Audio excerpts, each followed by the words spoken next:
Well, first, I wanted to commend on Jackson State. I thought they did an excellent job down the stretch, playing extremely well. Uh, Always a tough matchup for us. Split. Both of us won our home games this year, so we knew it was a tough game coming in. Thought our guys did a tremendous job getting off to a great start. Tonight, shooting about 68% from the field on the offensive end, but more impressive, I thought, on the defensive end, holding them about 27, 28% shooting from the field because of a high-powered offense that they have. But I think our guys was dialed in tonight, and especially that first 20 minutes that allowed us to get the lead that we had there at halftime. Open up for questions. Coach, in your long career, have you ever been part of a half where you guys have shot 68%? Not that I can remember. Not that I can remember. I can't say I have been part of that. Have been a part of what we've shot there in the second half, 25%. But we needed to shoot that. We needed to shoot that 6 to 8 to balance it out. But that was a great shooting night for us, and we're a good shooting team. But 6 to 8.5 like that is pretty good for us.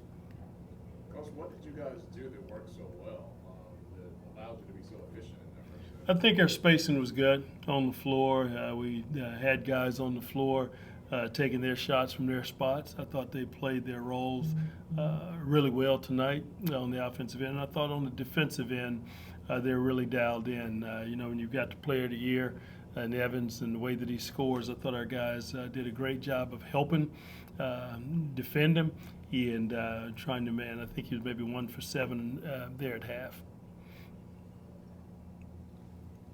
Jonathan, they seem to attack PJ in the half court early on, really double teaming him, trying to get the ball out of his hands. Can you talk about the opportunities that created for you in the start that you were able to get onto? Yeah, PJ is a great player. Has been a great player. So every time they key on him, that opens up, my shots and opportunities for me to get downhill, get to my spots and stuff like that. So, I was just picking and choosing whatever defense gave me. I took, and just got in the zone there in the first half and didn't look back. So. Coach Jones, at some point in that game, you guys did score a little bit, and the game had really kind of slowed down. Timeout was called. What did you talk to the team about to get them back on track? Well, one, we just had to make sure that we were still aggressive late in the clock. The game got to a point to where we wanted to manage the game. The clock was our friend, and we didn't want to keep taking early shots.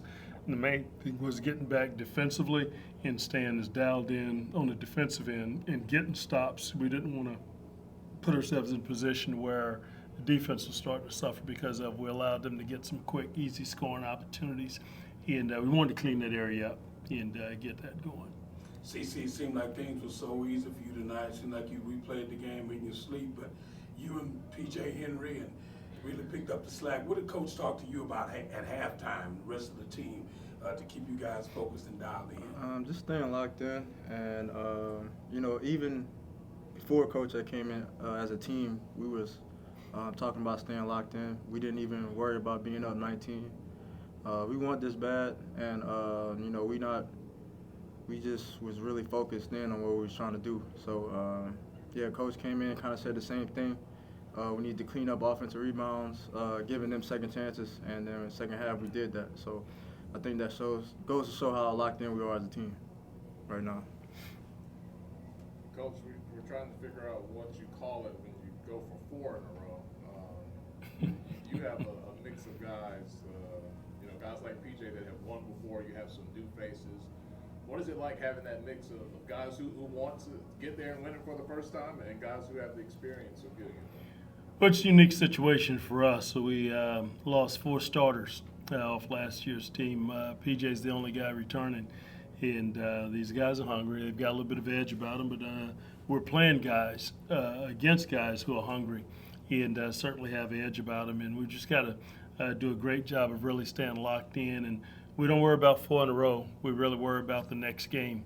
4 in a row will take care of itself if we do that. So the most important thing to us is always the next game, and obviously that's Alabama A&M for us on tomorrow. So The excitement will be there, but you just got to make sure that you stay dialed in, focused, and determined that your next game and not look ahead.